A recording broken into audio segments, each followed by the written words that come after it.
Since the beginning of the pandemic and now with the crisis in Ukraine, global supply chains, as we know, have been disrupted. Add to that climate change, conflict, and structural challenges in many of these countries in the MENA region, which have growing populations, and you truly have an unprecedented combination of factors that has had a compounding negative effect on food security and welfare across the region. And I want to give you a sense of the magnitude here. At the regional level, last year, this is before the war in Ukraine, the MENA region accounted for only 6% of the world's total population, but over 20% of the world's acutely food insecure people. That's quite a statistic there.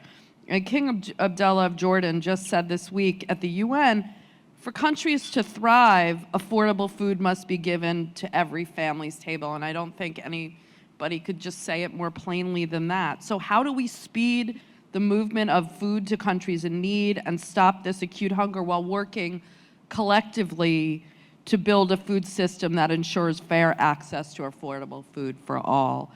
To discuss this important issue, I can't think of a better panel. Arif Hussain is the chief economist of the World Food Program. Arif is the chief economist. He does research assessments and monitoring division based in Italy. He's been with the WFP since 2003 and has worked both in the field and headquarters.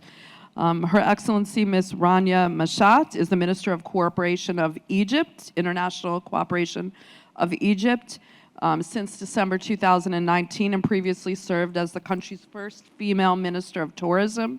Before that, she was an advisor to the chief economist of the IMF, and specializes on banking issues.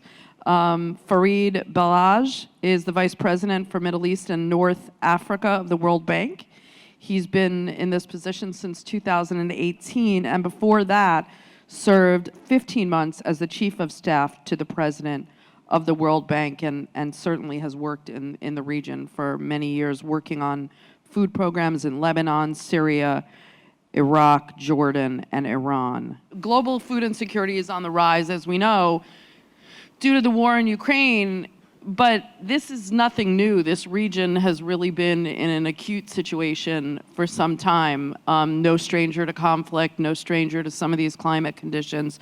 Set the scene for us, paint a picture of the crisis.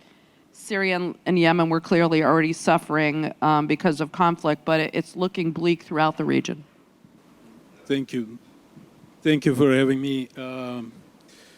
Look, when you're looking at something, you need to look at it in the global setting. What is happening out there?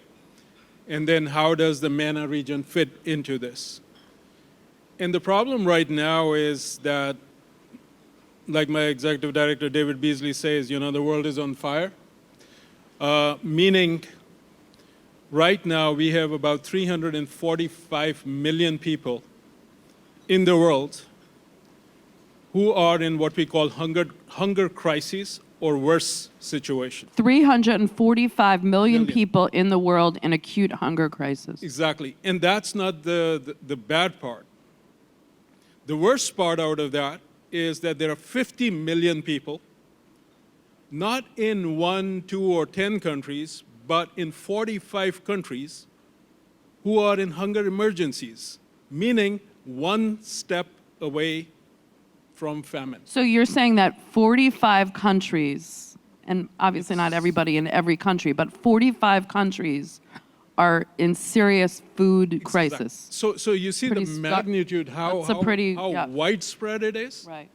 And if you wanted to compare this to what was happening before COVID, it was 135 million people. Not that that was a big number by itself, right? The problem is that food prices before the war in Ukraine were already at a 10-year high, and fuel prices were at a 7-year high.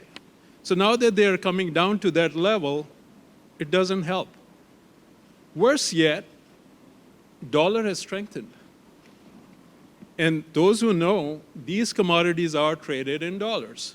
So prices are coming down to the highs of the start of this year, and the dollar has strengthened so much that the cost of buying these dollars for these countries has gone out through the roof. What that means is that people are, who, especially those who on a good day are hand to mouth, meaning spend 50, 60% of their income on food, have nowhere to go. Worse yet is that it is not only about those people, because inflation in these countries is so high. We are talking about inflation in the United States, in UK, in EU, around 10%, around 8%. There are 50 countries worldwide who have inflation of upwards of 15%. I mean food inflation. Upward of 15% year on year. There are more than 25 countries right now who have seen their currencies devaluate by more than 25% year on year, big and small. And I think this combined is the pain. Now, one last thing, and this really troubles me, is it was 10 years ago, the Arab Spring. 2022, 2011, more than 10 years ago. Syria, 2011, more than 10 years ago. What is happening? Yemen, 8 years ago. These are the Lebanon, Syria.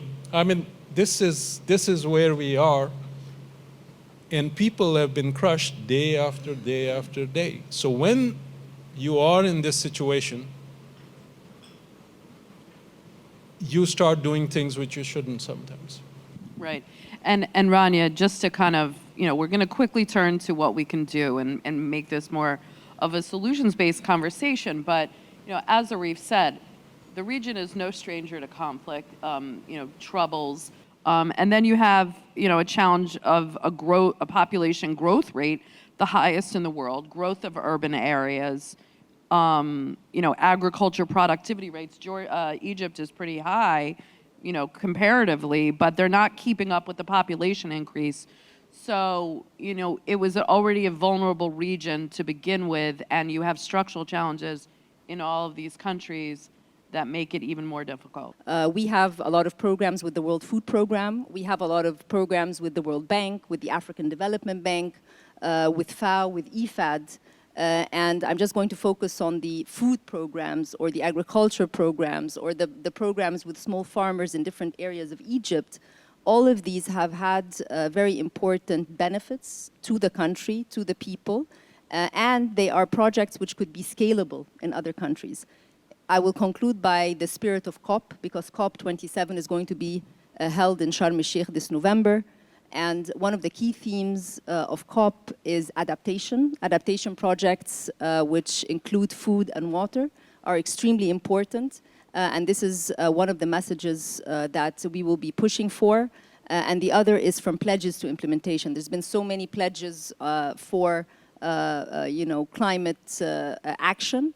And what we're saying is this war has also shown that it's very, very important to move from pledges to implementation so that we can help as much as possible protect ourselves from shocks, which are not only now specific to developing countries, but also to the whole world. Thank you. Fareed, you've very succinctly kind of summed up the main channels of impact into 5 categories, and each one of them in itself is, difficult, but each one together makes this kind of toxic mix of shocks. So you have food price shocks, the wheat. You have oil and gas prices. You have global risk aversion and flight to safety, which impacts capital flows. You have remittances and you have tourism. And then, and the minister had said earlier, obviously there's a fertilizer crisis. So all of these things together are not only affecting, as Arif said, the food supply and the food availability, but also the affordability and the GDP is really at issue here. I will look at MENA as a region that is inherently today unstable, and actually, and we look down the road, it may become even more unstable. Why? You mentioned earlier the population growth. Let me make a point on that one. By current demographic trends, by 2050, the MENA region will be looking at 300 million young people knocking at the door of the job market. 300 million people. So the MENA region will need to create 800,000 jobs every single month. And we are very far from there. Add to it that those jobs are clearly not going to come from the public sector. So we need to enlarge the whole discussion related to investment climate and the private sector. So there is a need for the whole region, for the countries in the region, to step up to the plate in terms of reforming the way they are managing this whole agriculture industry, the whole food industry. There is a need to look at more of a resilient policy discussion that needs to be happening. It is happening in a number of countries. It's not happening all over the place. And I see it today, the minister mentioned, storage, and that's very important. And it's important to step up there in terms of technology in a way, so that those storage can actually weather, the weather, if I may say, if I may put it that way. Egypt is doing it, Jordan is doing it. A number of other countries are not, moving as far and as fast as those two countries. I would add another dimension to this. We are talking about climate, and climate is absolutely fundamental in this discussion, notably the issue of adaptation, of course. And when we delivered, and we are delivering now, a number of reports, country climate development reports. What we have found out is that there is, of course, a huge link between the whole discussion about climate and the discussion about agriculture, about water, and about food. That too is something that we need to be looking at very seriously. We are going to COP27, and it's going to be, of course, an adaptation, hopefully, conversation there. It also needs to be a financing conversation, because without that, and without the possibility of having more financial means for all the countries in our region, we will be looking at yet another round, a situation like the one we are facing right now. Last point I'd like to make relates to regional cooperation. Over the last few days, we met with heads of state from Jordan, from Iraq, and other places. Clearly, there is now a drive in that part of MENA to have more of a discussion on cooperation related to the food industry. And I think this is also absolutely fundamental. So, we approach a regional, global agenda through regional and global cooperation. That's also is important, and the bank will be playing its role when it comes to us to play that role. Yeah, I want to talk about the immediate things we can do and the kind of long-term food architecture. But Sarah, you work a lot with data, and you've said that the data shows in 5 months we've undone 20 years of progress. Obviously, food insecurity did not start with this crisis, with the Ukraine war, and so even if the war were to end tomorrow, food security is not going to end. Talk to us about what the data shows about these repeated examples of, interdependencies that keep us in this cycle. Yeah, I think this goes back to the point that Arif made, which is that prices coming off in the last couple of months doesn't mean that the food crisis is over. And actually one of the things that's been disturbing me a bit is the narrative has started to shift towards, prices have come off, all must be well. And I'm like, no, it's actually getting worse. And so to go to the numbers of sort of why, if you think about what drives prices and commodity prices, agricultural prices, it's either shocks due to the supply side or shocks due to demand side. And very rarely do you have both happening simultaneously. And for the last basically 2.5 years, we've been having both happening simultaneously. So on the supply side, you've had shocks that are some man-made, namely a war, and others that are man-made but over long periods of time, climate change. And so the number of climate-related disruptions we've had to major agricultural producing regions over the last sort of 3 years has piled up some of the inventory issues that we're having on the supply side.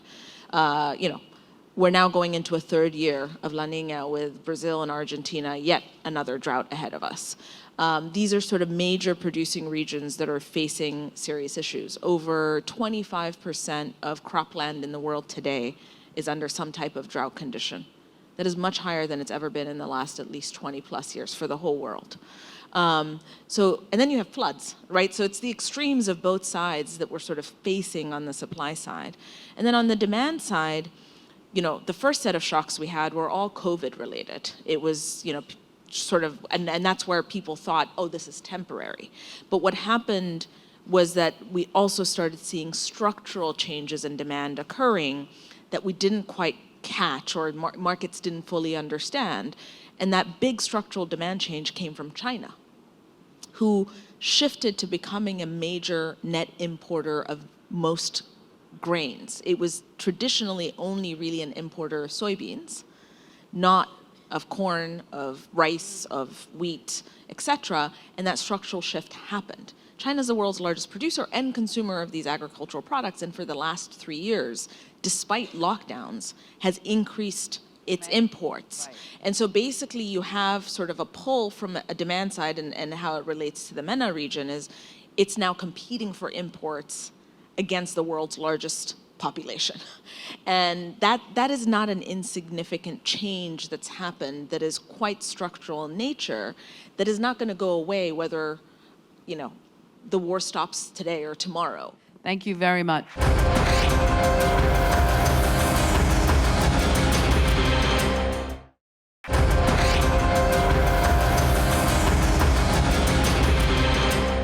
So it's a pleasure to have to my left is Ben Cahill. He's a senior fellow at the Center for Strategic and International Studies in their Energy Security and Climate program. He covers oil, geopolitics, macroeconomics of the oil and gas markets. He was formerly with Energy Intelligence. Then we have Jessica Obeid, who is head of renewable energy at Think. But she's had lots of other hats in her career, including former chief energy engineer at UNDP in Beirut. And to the far left is Dr. Kaushik Deb, who is a senior research scholar and my colleague at Columbia University and the Center on Global Energy Policy. He is very familiar with the kingdom. He was formerly leading the markets and industrial development studies at CAPSARC, and also head of global gas markets in the economics groups at BP. So I'm going to start off with Ben, if that's all right. When we think about calling it an energy transition, I don't even like that word anymore. I think it makes it sound too fluid and too easy. I think what might be better to think about is really a conversion of an energy system. And that's sort of like changing the engine while you're flying the plane. And that's sort of what we're going through right now. We're really rebuilding our global economy. We're rebuilding our, basically the components of how we want to work and grow. And so we've got some bottlenecks. We've got bottlenecks in technology, we've got bottlenecks in finance, but probably most compelling are the bottlenecks that we have in policy. And that's where we're not really matching our resource capacity with sentiment. Whether that's political sentiment or market sentiment, we've got some misalignments there. So it might be more helpful to think about pathways. I heard recently from an oil executive that, in all of the scenario building that we're trying to do, we need to think more concretely about the pathways for the kind of energy we need in transport, in electricity, in industrials. And they may be different, and so there may be spaces for lots of different kinds of energy sources. But Ben, the question for you is really, what's going on right now in oil and gas markets? How do we make sense of this? And give us a little bit of your take and your analysis of, the shifts in geopolitics and sort of where this puts us looking forward. We should never have expected that this would be easy, but clearly there have been huge challenges. So maybe just start by taking a step back. When COVID hit in 2020, we had the sharpest, steepest drop in energy demand in history.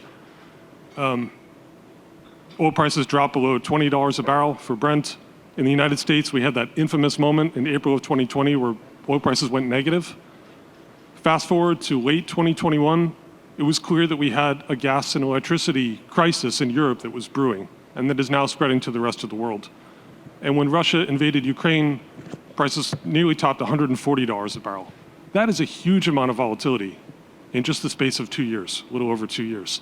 And from a planning perspective, it makes it really difficult, whether you're a scenario planner at a major oil and gas company, or you're a country trying to figure out how to govern your resources, maximize value, and invest for the future. I think we've learned a couple things from the last couple years. One is that, oil demand is going to be with us for longer than many people would like. We had a pretty sharp rebound in oil demand after 2020. The predictions that would see peak demand coming out of COVID were clearly wrong. And like in many other industries, whether it's food, transport, logistics, we just weren't prepared for that. The other thing that's happening that I think is really significant is that the role of the United States in the global energy system is changing in a big way, in all kinds of sectors. But in oil and gas, we had a decade of incredible production growth in the United States, and that phase has come to an end. So in the United States, we essentially had a debt-fueled production boom for a decade, and now we're moving to a more sustainable, slower period of growth. And that means that the United States, we were never going to be a swing oil producer. Saudi Arabia is really the only actor in the market that plays that role, but it's certainly not going to happen in the future. We're ratcheting down to a lower level of production, and that means that the big producers in the world have to adjust. So the entire global energy system is running hot. There are not a lot of buffers out there. What we've seen in recent months is that the OPEC Plus countries have started to unwind all their production cuts. They're now fully unwound, and there's a huge amount of uncertainty about what's next. What I would point out here is that if you listen to the Gulf states, for several years now, they've been warning of underinvestment in fossil fuels. And there is a bit of, I don't want to say gloating, because gloating is not a very nice word, maybe a little bit of schadenfreude, where they're saying, we told you so. We told you this is not going to be easy. We told you that you would have to continue investing in traditional energy over the long term, even as we rapidly transition. Thanks, Ben. That's super insightful. And I think we'll get to Kaushik more on questions of a just transition and equity within that. But I want to go to Jessica next. Jessica, you've done a lot of work on electrification in the region. When we think about the MENA region, I think the projected electricity demand is supposed to increase by like 40% by 2030. What are the bottlenecks in meeting that challenge, meeting it from renewable sources? What's your projection there, and what would be helpful to kind of resolve those either on a technology or finance basis? Yes, we have an unsustainable excessive power demand in the region. As you've mentioned, we're expecting also to reach 80% additional demand by 2040, which is a huge. This is driving a race for power generation. Of course, most of it is thermal. Let me get into the details of this. So what we're facing in the Middle East and North Africa is actually an average annual growth in demand of 8%. Compared to the global average is just 5%. So there's also so many discrepancies across the countries in the Middle East, of course. If we look into Gulf states, which are the high-income countries in the region, electricity demand between 2005 and 2015 averaged between 7 to 11%. Some years it was even higher than 11%. Then we started seeing a retraction after 2016. So between 2017 and 2020, we had less than 3% in Gulf states. There was a huge efforts in energy efficiency and others. But that doesn't mean that we're going to remain on that trajectory. Of course, we're still expecting to electrify the transport sector. We have a high demand in the future from digitization and data centers, so we need to account for all of this. So that has driven a race to add power generation in the range of 10% growth rate annually. The average growth globally is 6%. So we're exceeding the average global growth rates in all these indicators. But there are discrepancies. Of course, we have countries in the Middle East that face high shortages in power supply, have high losses, technical losses, non-technical losses, cannot collect their bills. We have utilities that are bankrupt. The state has to fund so many of these utilities. So when we look into all of this, it's not sustainable in any way. And then all this high demand is driving also a growth in gas demand. And that's problematic from an energy security perspective because most countries in the Middle East either do not produce gas or do not produce enough gas for the power generation. But that leads us also to why this matters for renewable energy. So as I said, so many countries have also power shortages, which is like Iraq, Lebanon. There are countries of conflicts that depend highly on diesel, like Yemen. So all these countries that have high power shortages traditionally have resorted for diesel power generators because it's easy to deploy compared to power plants. So we also have very pollutant, very expensive power generation. And for all of these factors, renewable energy is very important. And I'm not looking at it just from a climate change, environmental perspective. We need it because it makes economic sense. So despite the many discrepancies in the power sector, the common trend in the sector, in the entire Middle East, is that they all need more deployment of renewable energy to offset and to reduce dependence on fossil fuels. For fuel importing countries, this means better energy security and less subsidies and less fiscal deficits in their budgets. But for net oil importers, exporters, it also means that now they're looking to free oil and gas for exports. So it's a win-win situation for renewable energy. I want to come back for questions on that and the actual how. I mean, we've heard a little bit about cooperation between Saudi and Iraq on transmission lines, and but it makes it sound a little easier than it actually is. But let's go to Kaushik. Kaushik, you've spent a lot of time modeling and forecasting, especially in gas markets, but also in oil. I wonder what you see coming down the pipeline, no pun intended. There's a lot of question marks there. I mean, a lot of division even within the analytical community. You know, are oil prices meant to go higher? Are we going to see them drop down? Are we seeing declining demand? What happens in China? What's your take there? And then secondly, in the pressures to reduce hydrocarbon consumption and emissions, you know, what is the viewpoint for getting towards something that we can call just in this energy transition? Who should cut more, and who should help pay for replacing with these nice things that Jessica's telling us about in terms of renewable power generation? Thanks. Thanks, Karen. You talked about the division between analysts who kind of think about energy transition and energy security. And for a very long time, there have been these two camps, right? People who believe that the end world point in energy space is a completely decarbonized energy system, and those who kind of think there will always be space for hydrocarbons, particularly oil and gas, to at least some degree.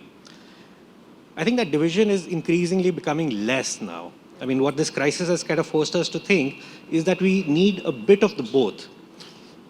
People who kind of were renewables only recognize that we would need some amount of fossil fuels for the next few years, if not the next few decades.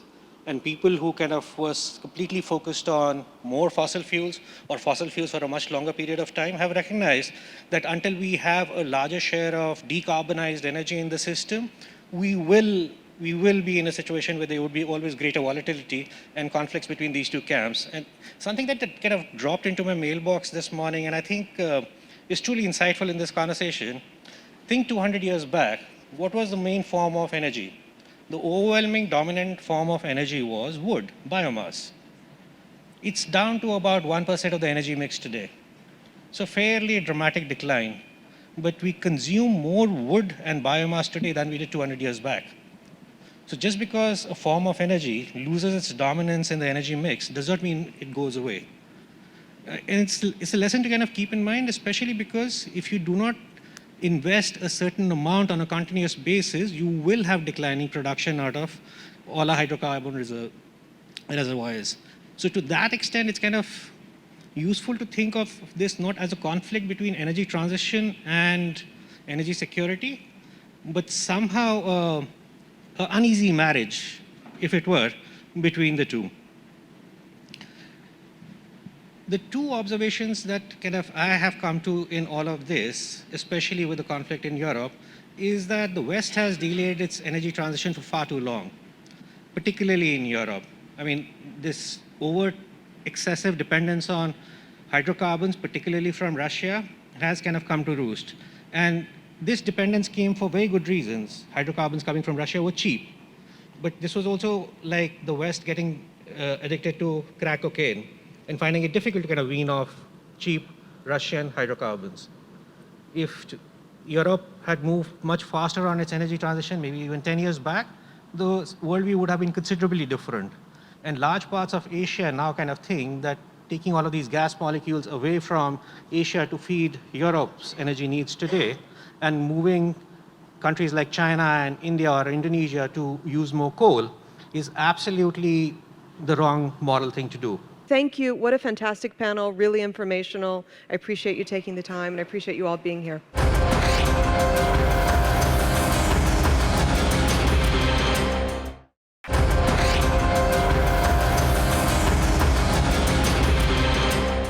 Our session is a very important one, unlocking the potential of the Red Sea, a key global crossroads. I'm delighted that we've got such an illustrious panel today. I'm joined by 4 superstars.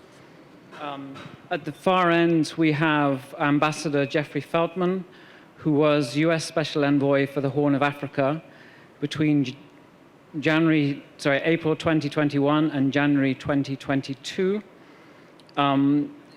In that role, he was charged with leading a US diplomatic effort to address the interlinked political, security, and humanitarian crises in the Horn of Africa, and had full authority to coordinate US policy across the region.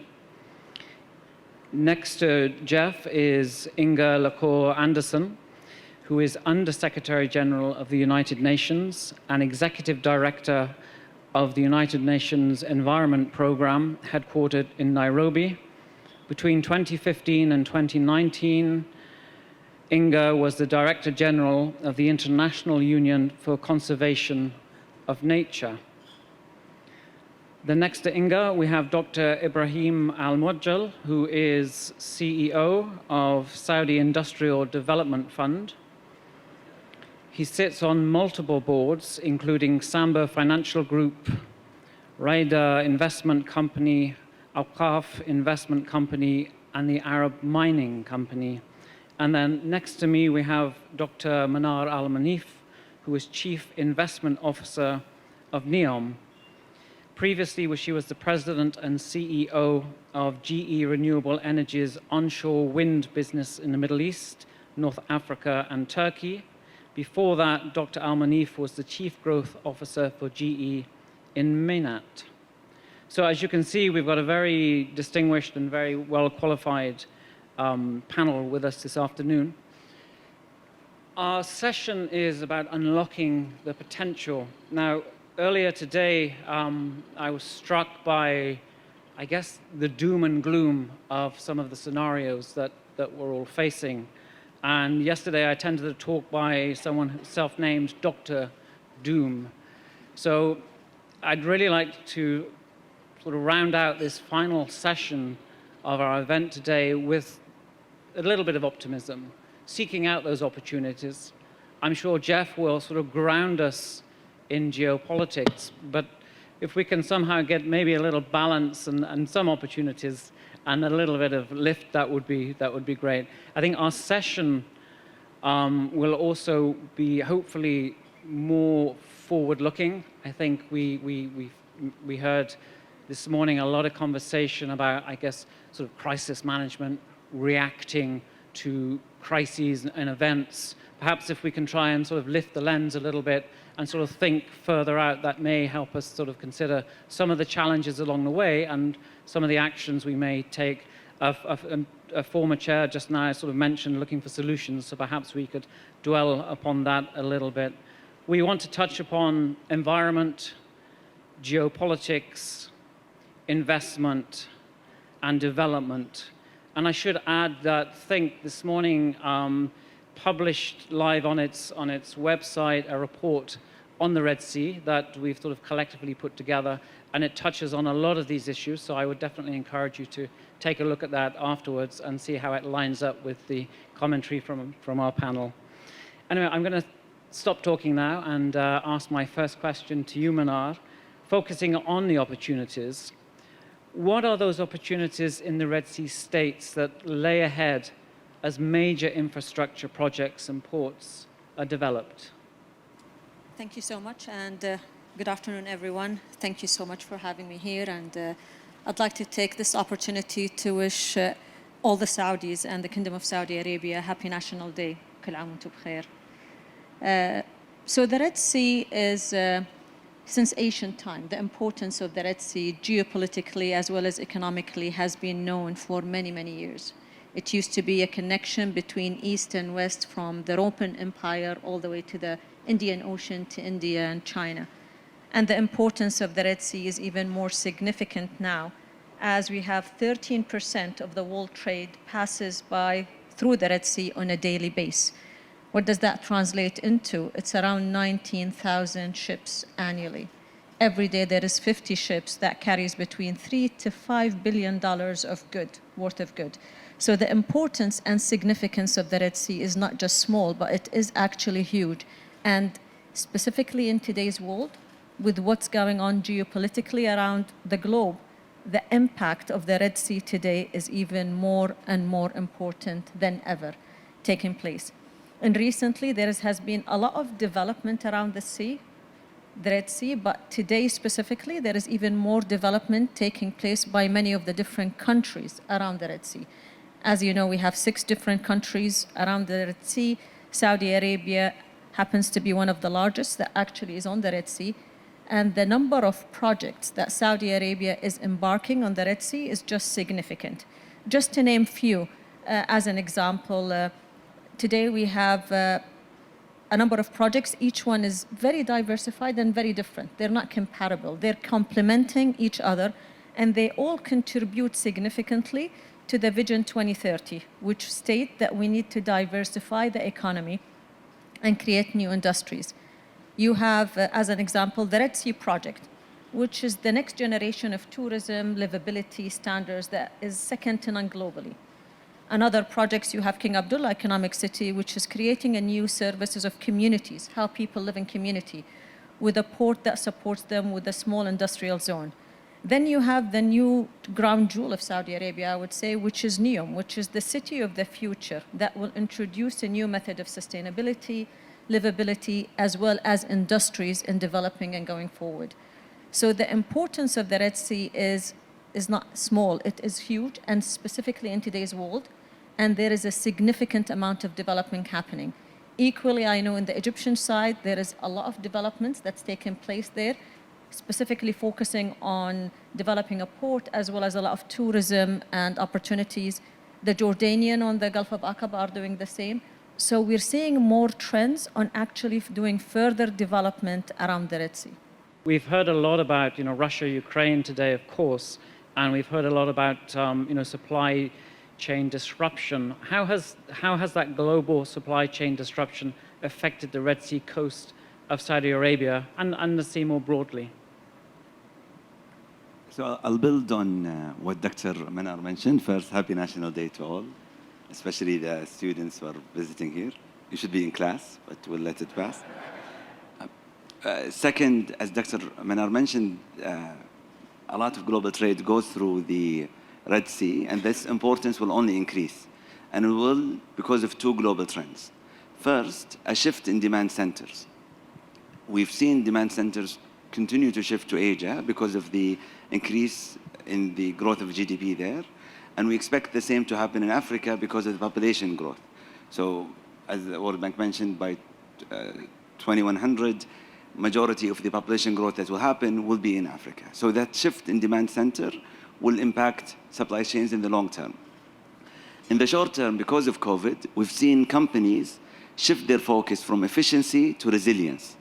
So previously, the focus on supply chains was what's the most efficient route and who is the most efficient manufacturer. Now, resilience is front and center. So when you think about resilience, it means you need to be close to demand centers, and you need to build redundancies in your supply chain. Hence, we see growth potential for the Red Sea to build manufacturing and logistics hubs. Thank you very much for that. Inga, so far what we've heard is very positive. How do concerns regarding the development of the Red Sea arena and maintenance of the Red Sea ecosystem tie into the security of the Red Sea? Well, I guess what we have to look at is all the sides, all the coastal lines on the Red Sea, because while some of the countries are really making extraordinary strides, there are other parts of the Red Sea coastal communities that are not. And so whilst I really want to respond to your buoyant optimism, there is a degree of reality, right?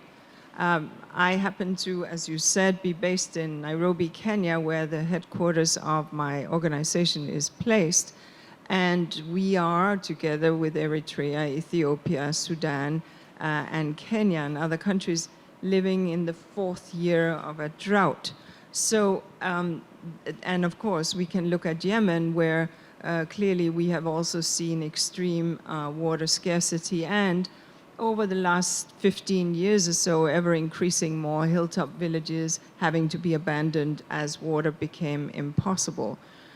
At the same time, understanding that many of these communities that live along the Red Sea are, of course, dependent on the fisheries of the bountiful fishery, as well as the tourism industry that the Red Sea delivers.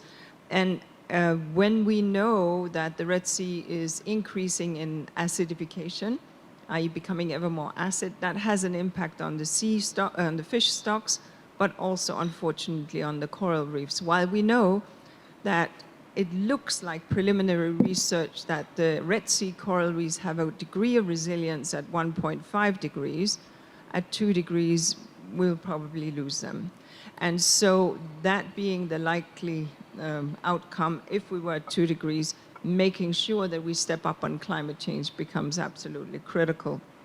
And the concern, of course, is, and we see that whether it's from the Sahel or whether it's from other countries, as the environment becomes ever more unable to sustain communities, they will move, because what else are they going to do? So blaming them for moving is sort of not very helpful, because what are they going to do? So the dimension of ensuring that there are vibrant communities, vibrant industry, vibrant investments is part and parcel of smart development policy by everyone, including the wealthier economies. We can't attribute climate change directly to conflict, but it is absolutely clear that as you pull the proverbial rug from under a society's feet, things happen. In certain parts of the world, we see a radicalization, we see in a mafiaization, people smuggling, weapon smuggling, drug smuggling, depending on where we are in the world. And that obviously feeds an insecurity and a lack of governance, etc. So there are some concerns around this, concerns that sustainable development in a runaway climate scenario is simply not possible. And on top of that, it is a heavy trafficked area. That's a beautiful thing, because trade is, after all, what leads to development, etc. But it is also where we have the potential for oil spills, not least from the Safr vessel that sits moored off of Yemen and poses a ticking time bomb potential, but also just from navigation accidents and oil spills. So there are many dimensions here that we have to take into account. Thank you. Thank you very much. And I'd like to perhaps later, another round of questions, sort of touch on that smart development that you referred to. I think that's critical. Jeff, I think perhaps you've got the hardest piece on this, and it's sort of wrapping some of those points in. You know, what can be done to enhance stability in the region? Inga has just sort of mapped out some of the issues that are likely to play out, and has mentioned how climate change is impacting that, which further complicates some of the geopolitical issues. So what can be done to enhance stability? I would have liked, I was never able to pull this off for a number of reasons, but I think it would be very good to pull together a workshop that would include representatives from the various organizations that exist now, some more effective than others, that are in the broader Red Sea region. The GCC, IGAD, the Intergovernmental Authority on Development that's based in Djibouti, the African Union, the League of Arab States, the UN, and to have a workshop about a diagnostic workshop. What are some of the issues that we all agree need to be addressed in order to promote the prosperity and security and stability of this region, and what are the tools that we have? What are the organizations? So to try to incorporate the broader international community and expertise as represented by the UN, but with the organizations that are already on the ground. As I say, I know that some of the organizations are more effective and operational than others, but even the ones that are less effective have local roots and have local knowledge and analysis. So I think we should start off with a workshop that brings these together. Thank you very much. Ibrahim, did you want to come in on this? On financing, my other hat, I'm the co-president of the Long-Term Investment Club, the D20, alongside the European Investment Bank. It includes all the largest development banks globally, especially the G20. I think if you want to partner with someone on green financing, they would be your partner. They have a great focus on it, and I would recommend working. Thank you very much. Well, the clock has beaten us, so we're coming to the close of this session. Thank you very much. Great. Thank you. I didn't mean to cut you off. If you all could you stay seated.